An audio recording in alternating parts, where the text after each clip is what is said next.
Hello comrades, it's been a long time since I made a video, or vlog, sorry. I'm not sure actually when that was, Timothy, I'm not sure when that was. I've just been absolutely inundated for months with requests for help from local people as their counsellor. And I've been, I think I mentioned this in a previous video, I've been struggling to complete a master's degree, so I'm sort of on track now, and I've got 2.5 months to finish it. And I was given a stay of execution before the summer because it was becoming almost impossible to do. And this is what I want to talk about really, is social mobility, or lack of it. It's been my third time at uni in the past 7 years. So basically the past 7-8 years has just been climbing up from one scale to the next, you know. I left school with nothing because I was just in remedial everything, because I went to a pretty poor school at the time, which is better now. It's been locked down and rebuilt, so I should hope it will be, but it was terrible at the time. I learned nothing, to be honest. I was having a lot of trouble at home. Anyway, I came out with no GCSEs. I could barely read and write, 20 sort of usable level or degree, and then went straight into being a dog's body and hog carrier on a building site, and then on to YTS, if you remember that, which was probably Britain's greatest exploitation scheme of young people who've got nothing to do unless you went into the army, which of course I also tried, because there's no options. It's the same now where I live. There's very few options. I mean, probably less options than there were when I left school 28 years ago. So yeah, it's probably worse now, I think.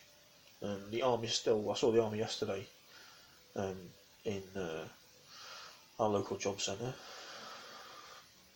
doing a drive, trying to get people in.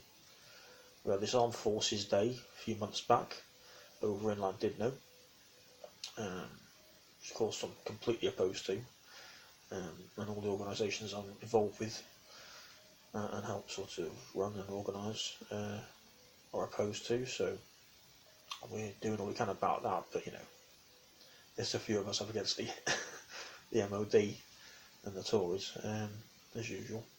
But all you can do is open your mouth, you know. That's all you can do. But yeah, so that was my beginning, and things didn't really get much better here in Rill. I grew up and lived in the most deprived part of Rill, which is Rill West, which is on all the, still is now, on all of the sort of the top of all the tables of most economically, socially deprived areas in Wales, Europe actually. I now represent the ward over the tracks from that, literally just over the tracks, and in the southwest ward, which is where I am now, and I've been for 10 years. Past 10-11 years. I've been the councillor here, community councillor for the past more than a year and a bit. And it's bloody hard. It's difficult, not only for the fact that community engagement is just non-existent from most levels of supposed local representation. It's not there, which is one of the reasons I ran, because I was sick of never seeing anybody, never getting any representation when we needed it desperately, and people desperately need it now. So I'm doing what I can on my own with no resources, largely being ignored. Over the summer, I got into trouble for actually doing my job, for representing residents, because some don't appreciate me doing that, and I was constantly being warned off getting involved with my own residents. So it's nasty, it's pretty nasty, more nasty than you'd imagine, petty, just at the bottom levels or the bottom rung, basically, of representation. I never imagined it would be like this. I nearly left the party, but so yeah, Royal Verani led its first Communist Party member, or at least independent. I was deciding at the time, to be honest, but no, I've decided not to leave. Yeah, why should I? You know, I was elected by my residents, so I'm staying no matter what's thrown at me, which is easier said than done, but I'm doing it. But yeah, so I've had all that going on, which is why I haven't posted or made a vlog for such a long time. But yeah, lack of social mobility. Like I said, got nothing from school. Then spent years, probably a decade, on the dole. Half of it probably on the dole, and half of it in all kinds of different temporary agency work, because that's all there was basically on offer.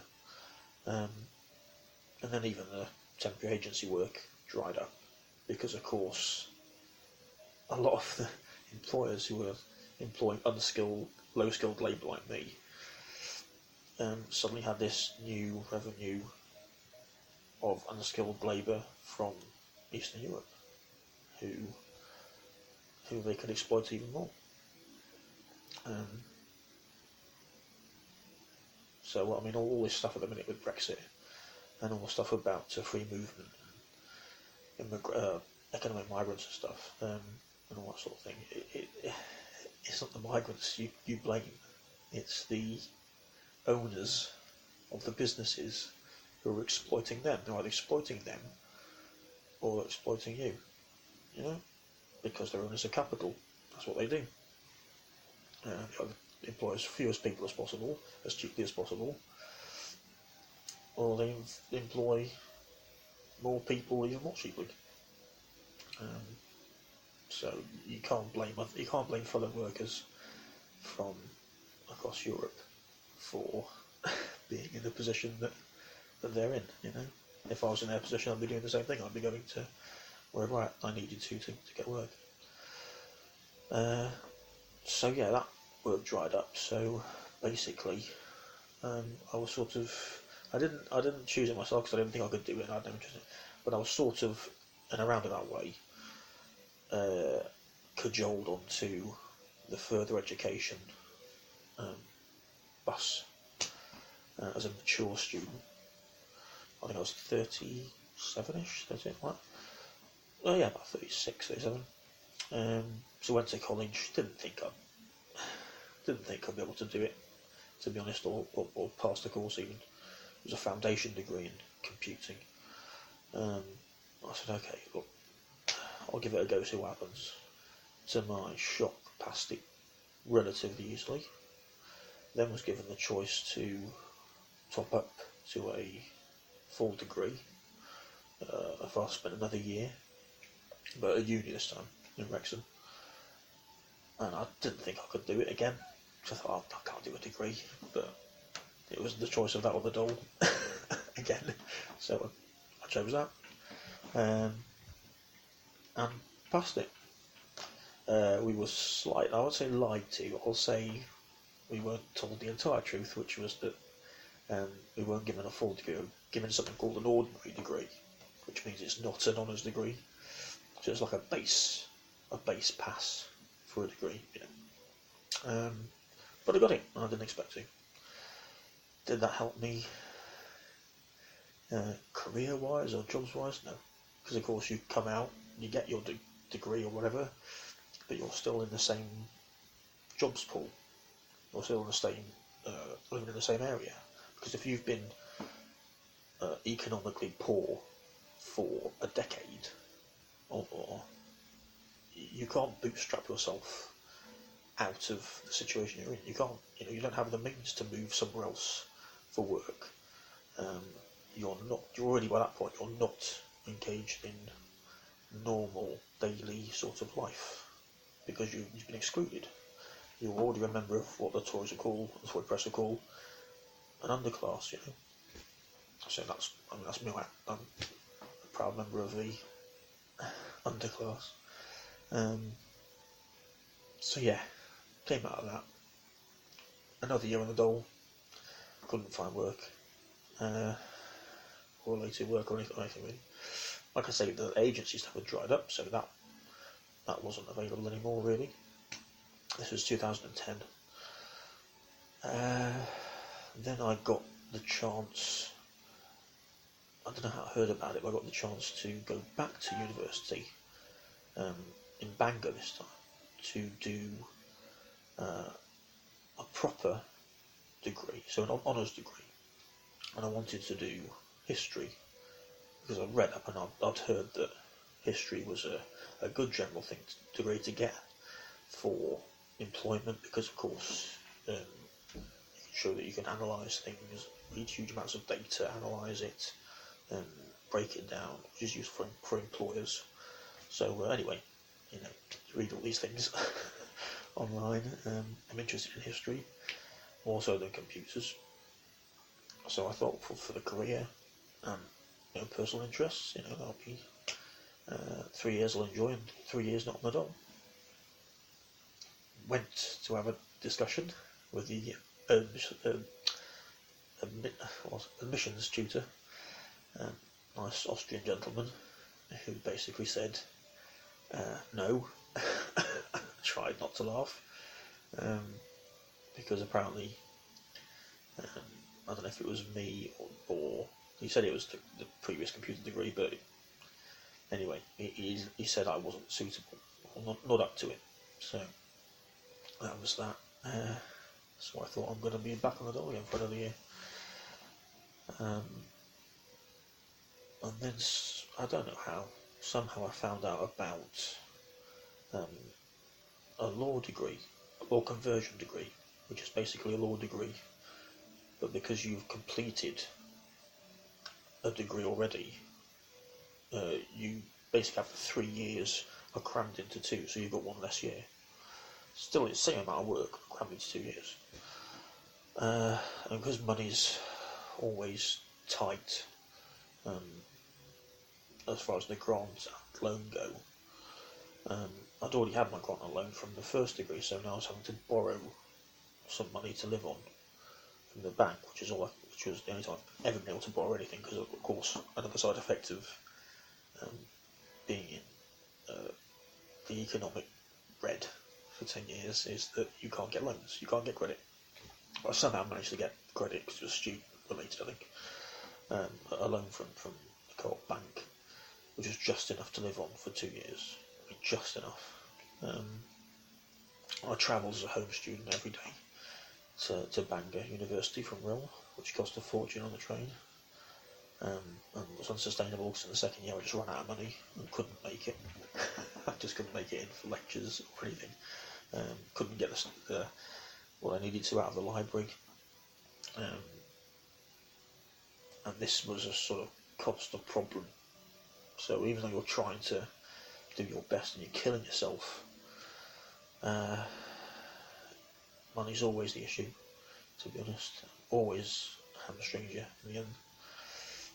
So anyway, after 2 years, I thoroughly enjoyed being at law school, because there's no, at the end of the day, I never imagined I'd be in law school, I mean, just never occurred to me until I was actually there that it'd be possible. And that was a very strange experience, because you're in there with mostly people half your age. Most people are from all over the globe. Many of them are very well-to-do and come from very wealthy, connected families.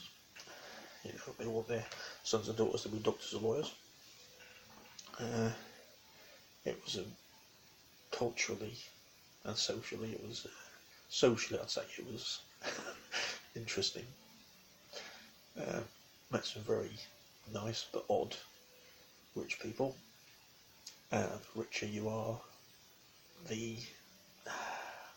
stranger you seem to be, in my experience on the course, at the university. But nice people, anyway. I was the only one that was from here. And I remember during one of my European Union law lectures, you have to do EU law. You're indoctrinated.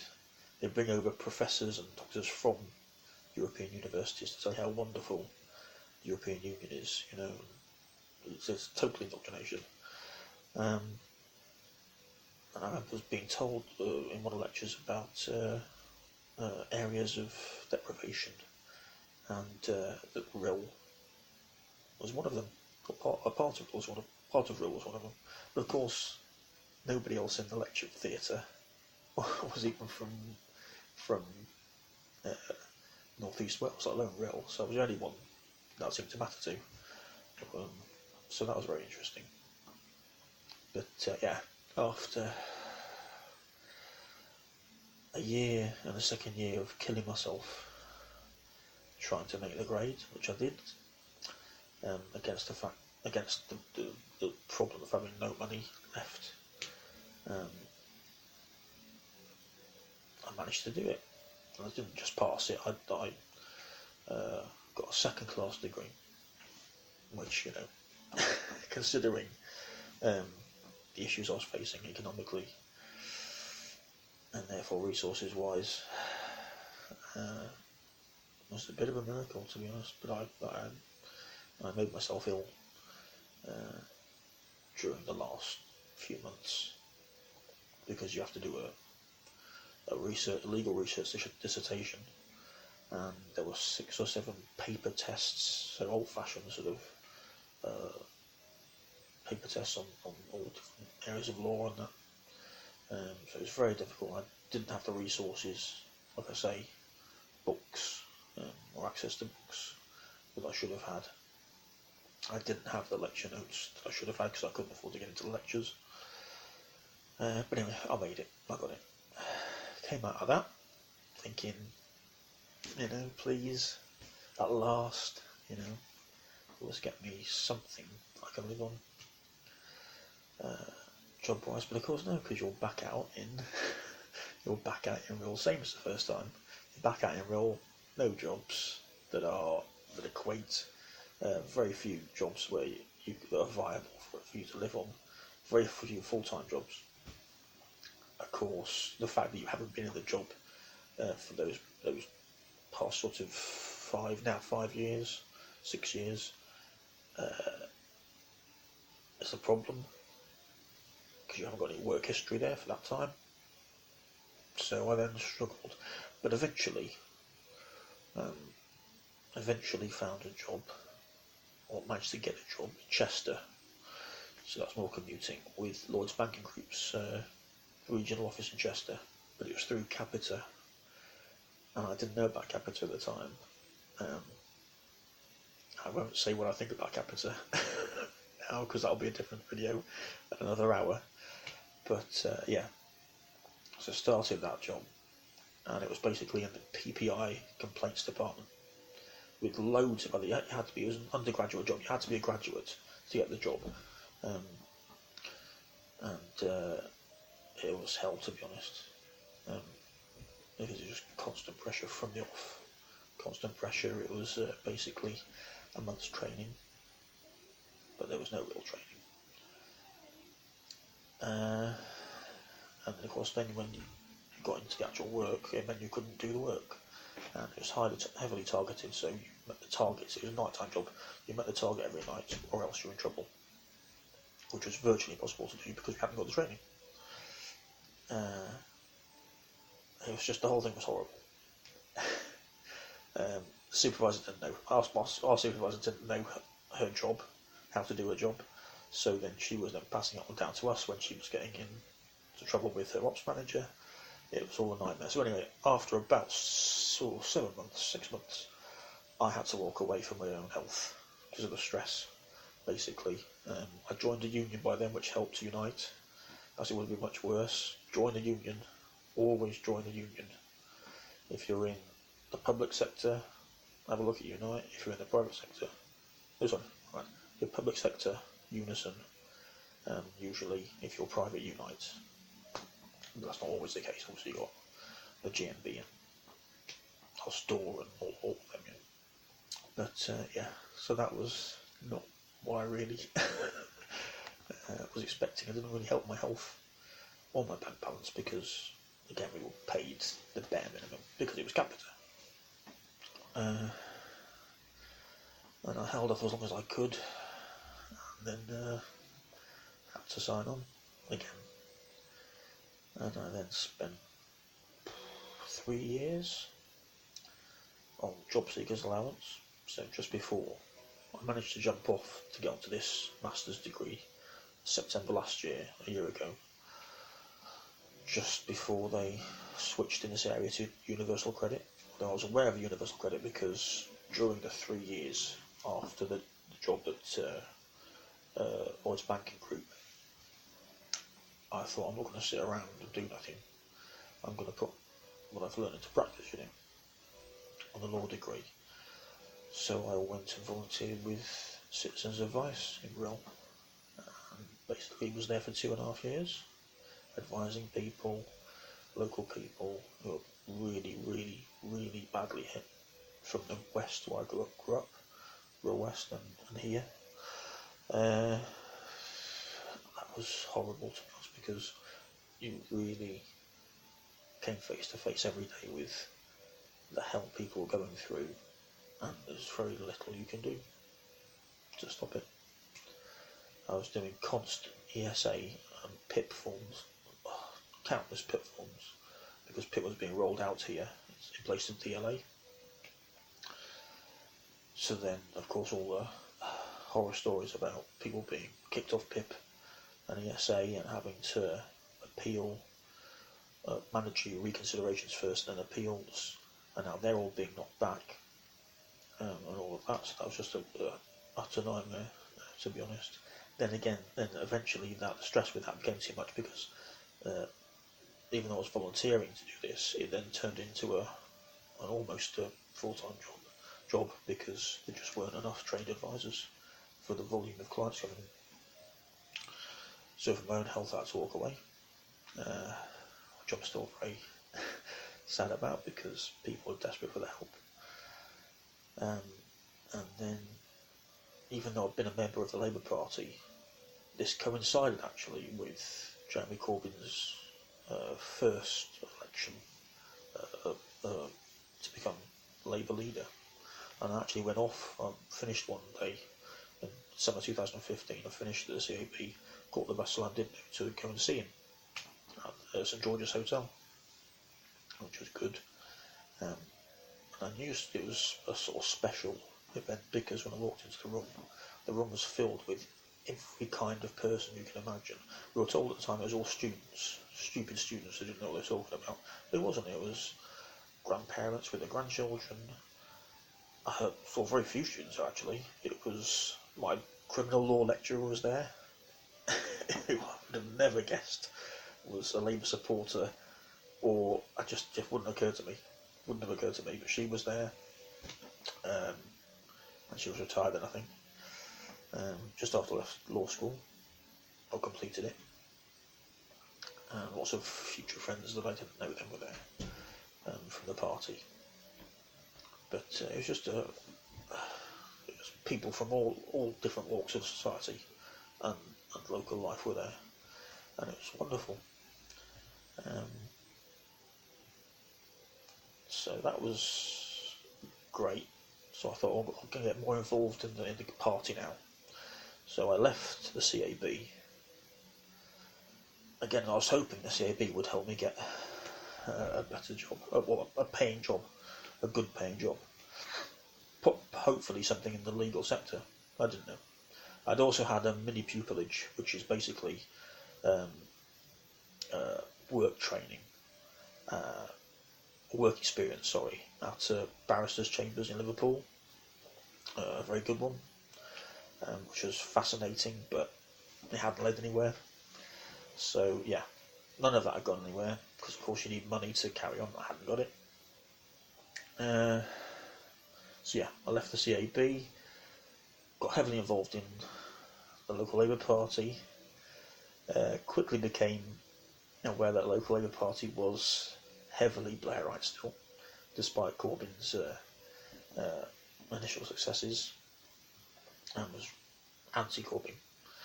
So from 2015 onwards, as with the rest of the country, loads of people joined the local party here, hundreds of new members, most of whom I've never seen and have never turned up, but a core that have been there since 2015. So we've been doing our best to sort of reflect what's going on nationally, and bring socialism back into the party. I also got involved with the RIL branch of the People's Assembly, which has been great, because that's where we've done all of the actual street-based campaigning, almost weekly for 2 years or more. I am I must be one of the most campaign experienced people in Wales. It must be in North Wales. I mean, I'm out on the street almost every day, one way or another, talking to locals. So, which I don't know anyone else that does that, to be honest.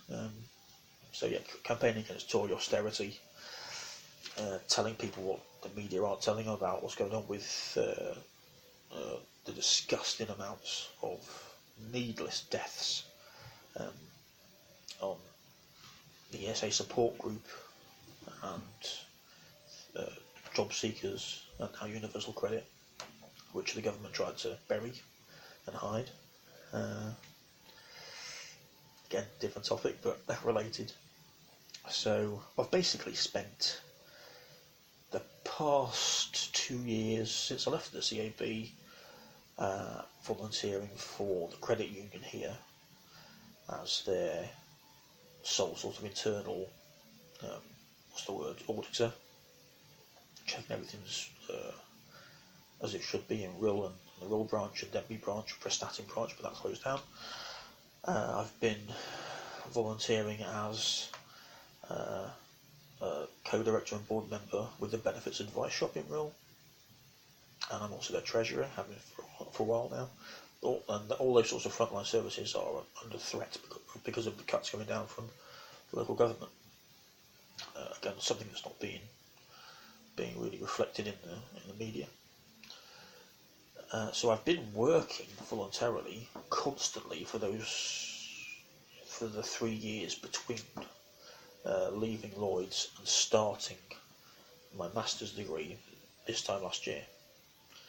So for the past year, I've been trying to work on my master's degree, and of course was elected, ran for election and was elected last year as the only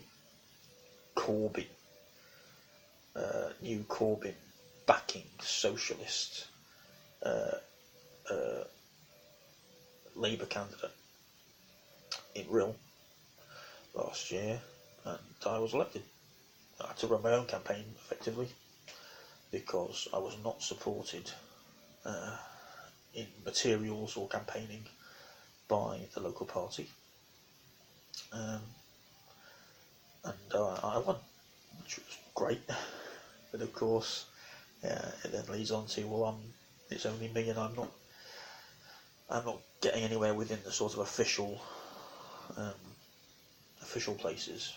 So most of what you do that makes any difference is outside of the council chamber, outside of the official duties on the street with people who want to contact you. So it's been fantastic, but inundated.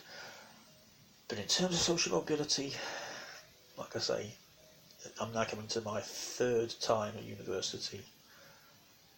I've given up on getting a good job because there just aren't any real jobs here at all. Good jobs or any jobs. There's nothing viable for an adult having to live in the 21st century in Britain in this area doesn't exist. And the few that do exist, there's so many people going for them.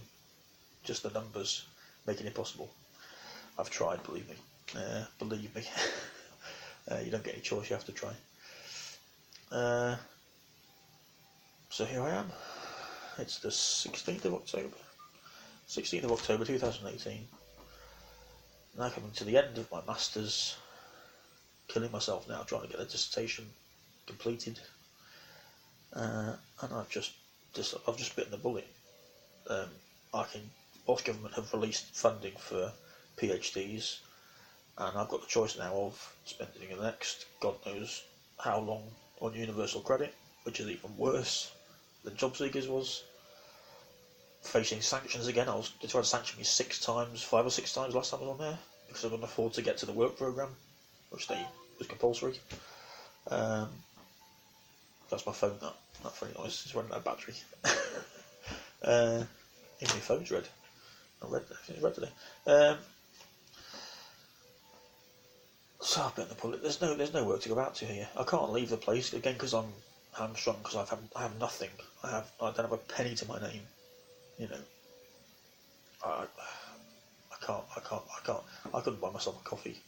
You know what I mean? I've got nothing, which is frankly the story of my 44 years of life. I have nothing. As far as money, nothing, literally. People seem to get their heads around that. I have nothing. I have the possessions in this room, which have taken years and years to create, and there's not much of it. Books, my tape poster, my CD player, some CDs, a couple of chairs, my dad's old TV from his flat after he died. It shouldn't be working, but it still is. That's it. You know, I don't have clothes really. I've got the clothes I wear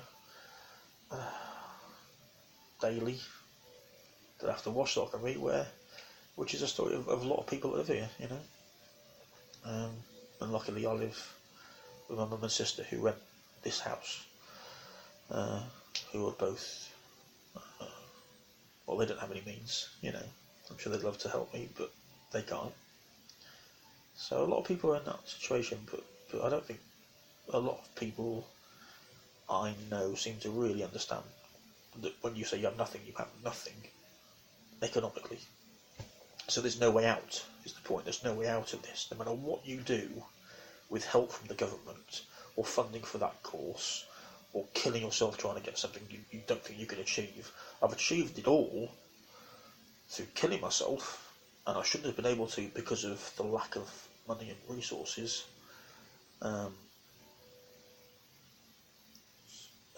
So social mobility hasn't happened yet. Hasn't happened. Just hasn't happened because you're still stuck in poverty economically. So I'm highly educated beyond my wildest dreams, beyond more than I ever expected to be. But it sort of doesn't matter in one sense because I'm stuck in where I'm stuck in. So if you're in the same situation, I'm sorry. If you're starting on, if you're starting on the FEHE sort of journey for similar reasons, in as much as getting a job, if you're in the southeast, it's probably a different story to up here where I am, in the back of nowhere in Wales. What I would say is, from my experience, don't do something as far as college or university is concerned just for job prospects. Do something because you are interested in it, because you have to be interested in it to try and complete it, because the vast majority of people I've started with, especially on the law degree, who started with me on the 2-year, gave up because it was just too difficult to do. I didn't have an option. I couldn't give up because it was that all I told you again, and I couldn't take that. Psychologically, I couldn't take it again. Same with this Masters. So do something you love. to be honest. Do something you're interested in. If you're going to go down that road, I don't think you need to go down that road. Sort of university and all of that. As I say, when I was at school, no one talked about going to university. You know, the teachers never talked to me about going to university. It didn't even cross my mind. Never crossed my mind. You know what I mean? It just didn't exist. But here I am.